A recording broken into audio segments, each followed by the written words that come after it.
As one state issues a major eviction moratorium, is it indicative of how confusing a federal one will be under a second stimulus package?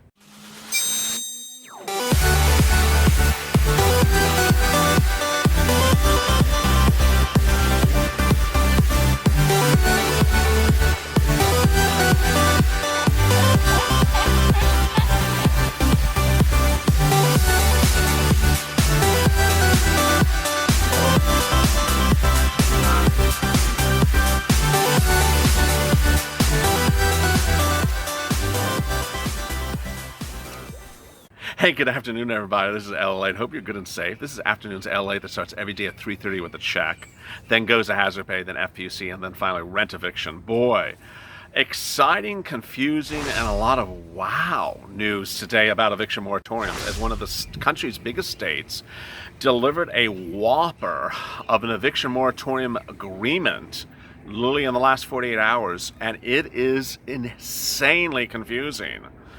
Now, is that indicative of what you could be facing on the federal level? Let me get right to the details.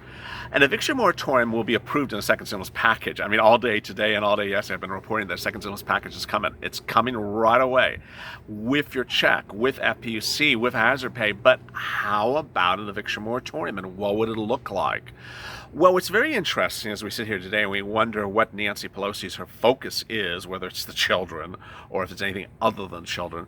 You have to wonder how much is she and Steve Mnuchin, when he's coming back in town on Tuesday, going to go over the nuances of an eviction moratorium.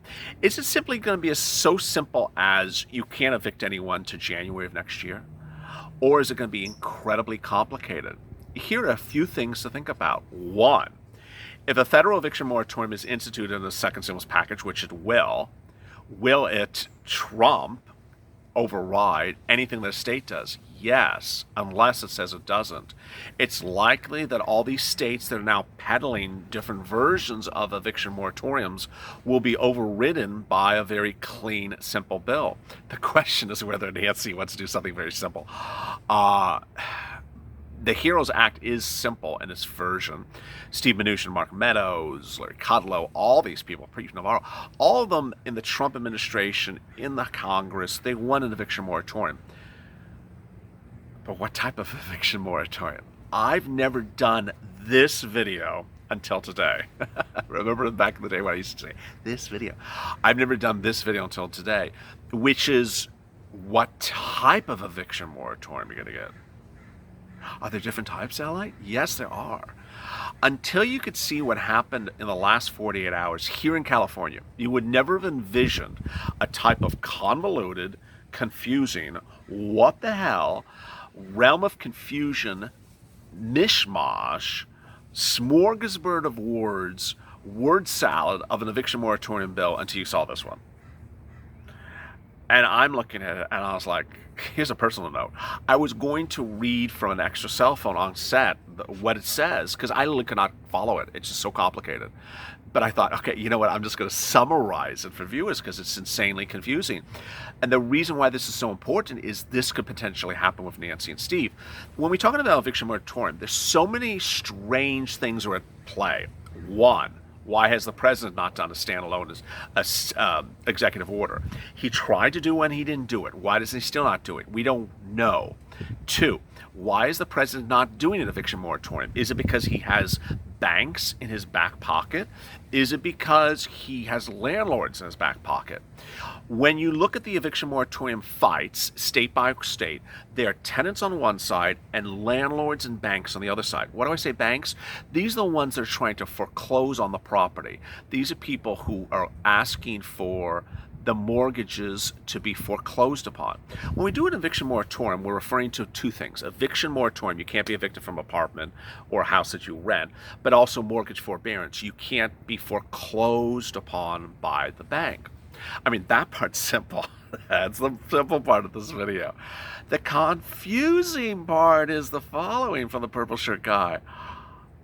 What is this, like 25% of rent, but I can't evict you for this, but I can't evict you for that, and I have to represent this? Okay, let me get right to the details. California, in the last 48 hours, passed an eviction moratorium new bill after just weeks of fighting. And it is just insanely weird. It says first that that no evictions may be done until next year for any reason if the tenant can't make rent, despite what the purpose of the inability to make the rent for.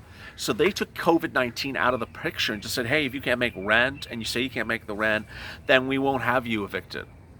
Okay, that's the first new twist. Second new twist, and I understand if I get something wrong, please don't drop in the comments, because it's a very confusing bill. I don't expect to be. I'm just trying to give you the dressings of what can happen with Nancy and Steve. Next, that you have to pay 25% of the rent, but if you pay 24% of the rent, you can be evicted earlier. Okay, so it's not a moratorium; it's like a 75% moratorium. 3, they can evict you for something other than rent. Okay. 5, when they go to collect the rent, they have to do it one place. And then 6, people are worried about February. Now, of that entire mess, there's 2 things that are really important. The first one is detailed in the CNBC report issued today, minutes ago. That report said, under the first stimulus package, the CARES Act, there was an eviction moratorium. And the title of the article was, why were tenants who are entitled to eviction moratorium under the first stimulus package not given one? You know what the answer is? Because the landlords violated the law and didn't care. Who mentioned this first to you? Me, by way of Kamala Harris. There is an issue when you write these laws that if the law does not have a penalty provision in it, people just violate the law. There's no recourse against the person violating the law. The article basically said that under the first stimulus package, the CARES Act, which hopefully is not the way that Nancy and Steve do this one, that you have an eviction moratorium. You can't evict people. But if you do, okay, whatever. What do you mean, whatever? I have an eviction moratorium protection. Well, the guy just violated the law. It's a landlord. He just, kicked you on the street. I have no recourse? Well, yeah, but, there's no monetary recourse. So it said that it was very widespread during the first pandemic stimulus that landlords just violated the eviction moratorium. And now there's a concern the second time around they're going to violate it again. Yeah, I've never done this video until today.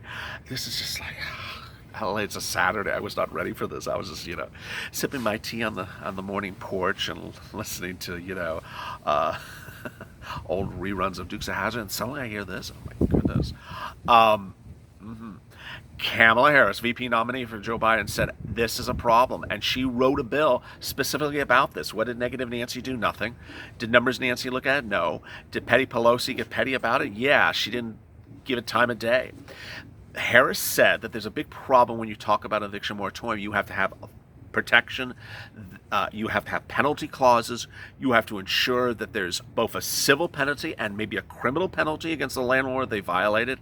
You have to have a fund set up to ensure that there's tenant rights and that they have a legal defense fund that can defend the cases. Otherwise, if you have no money to defend the cases, the landlord will just violate the law, throw you on the street. You have no money to sue the landlord, and you're just homeless. She saw this coming. She saw this coming because it happened in the first stimulus package. Well, here you go. Second, the other thing that's very strange about this California deal is that it basically says, okay, you can evict people for other reasons other than rent. Boy, this is something that really concerns me. It's, that word parsing? Yeah. If you see something you can parse and you're a landlord, you'll parse it. The provisions that California adopted in the last 48 hours about evictions say, hey, you can't evict people for this. But if they're just rude and obnoxious or something vague like that, I don't like the wording. I'm not going to explain that I know the wording because I don't remember it, but it was very bad, vague wording. You can evict the tenant. So we should hope that Negative Nancy and Money Mnuchin, when they do this, that they don't just leave a vague path to just gut the whole eviction moratorium, because that's what could happen. The same thing could happen with mortgage foreclosures. I mean, understand that banks want to foreclose. They want to foreclose. They really, really want to foreclose during this pandemic. It's very different than previously when at the S&Ls and all that other type of stuff, you know, in the recession before, where they didn't want to foreclose because they didn't want to take things on their balance sheet. They didn't want to take all these properties on their balance sheets that they would then have to fund to keep them alive. They just didn't want the properties. They didn't want to go anywhere near them. This time, apparently, they want the properties. So they want to take the properties, and then what comes next? Well, what comes next is this concern that banks may try to find a path through the words of the bill that Nancy and Steve may not have done right to just gut it. Ultimately, what you need to understand is that when we're talking about eviction moratorium, you need to be really empowered to understand the negatives of even eviction moratorium. We always think that there's nothing bad about eviction moratorium. It can be bad if there's one, no penalty clause against the landlord if they violate the law. Two, there's no fund in there. There's no legal defense fund that's created, because if you have a landlord that violates the law and you can't afford a lawyer, what do? You're evicted. Three, that there's no open clause that sort of makes a path for you to be thrown on the street because of a too loud or too obnoxious clause in there. Yeah, really? And finally, four, that there's nothing like that would allow banks to do the same thing to you as well. The president said on entering Air Force One today, really great news. He says he wants to give you a stimulus package. He wants to go right now. He's asked would the offer be 1.3 trillion, and he says yes. Really great news, because we're so close. I've been reporting for a while. It's 1.5 to 2. That's where we're going to land. It's not going to be Nancy's crazy 2.4, 2.3, 2.2, 2 this, 2 that. But you have to ramp up the heat. I have seen the viewers of this channel go homeless. I have seen you become homeless in the last 3 to 4 weeks. I've seen your comments. I see how things move very quickly. And what I did on the FPUC video right before this, I basically said to you, I'm going to say to you as well, you need to have that calendar right in front of you, because as we sit here today, if you're watching this eviction moratorium, you're worried about evictions, you're worried about mortgage foreclosures, you need to watch the calendar, because there's only a certain number of days that things can land in your hands in September. If we're talking about stimulus checks, if we're talking about FPUC, we're talking about LWA. If you get those things then and you need more, then what's the next? I don't want you to be dependent on only one stream. I don't want you to be dependent on only one check.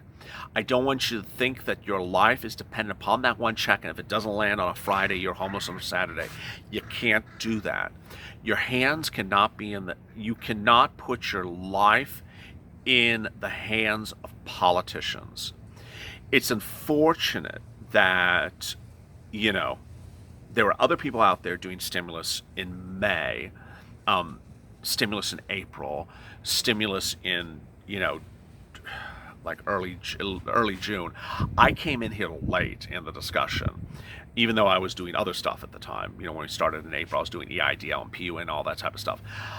It's unfortunate that some of you were watching the this and the that in those videos that seem to suggest things are coming to you right now. Put your whole life dependent upon those things coming to you right now, and then they didn't come, and now you're homeless. That's not what I want you to be doing now that you are more informed. I don't want you to think that I won't be homeless if I get a stimulus check. I won't be homeless if I get FPUC put back into position and approved by Nancy and Steve. I won't be homeless if I get a grant that 85,000 people are applying for. I don't want you to be dependent on one situation, because ultimately that's not going to work. It's not going to work. It's not going to work because you're at the hands of a bunch of politicians who, they get a check. They get a check every week. They really don't care whether you get the check. that week or not. They don't care that you're homeless today or weren't homeless yesterday. They don't care. They act like they care, and they really don't. So in watching these things, you need to be very informed. I have always empowered you a lot, but I can't impress upon you more than anything else is to know whether or not your city, your county, your state has an eviction proceeding, a protection in place. Some do. California now does. How strange is it? You know, if I was just doing videos for California viewers, which I'm not, I would say, hey, don't be loud in your apartment because they can evict you because you're loud suddenly, and override the eviction moratorium. I mean, that's the craziness where we are. But with that, hit that like button. Hit that like button. You've been really helping. It helps get this video higher in the rankings, and the algorithm likes the higher the likes. Also subscribe and hit the alert button. Coming up next is Evenings LALATE. We have a lot of big stuff, so please tune into that as well. As always, stay informed, stay smiling, stay focused, and stay FLA for more.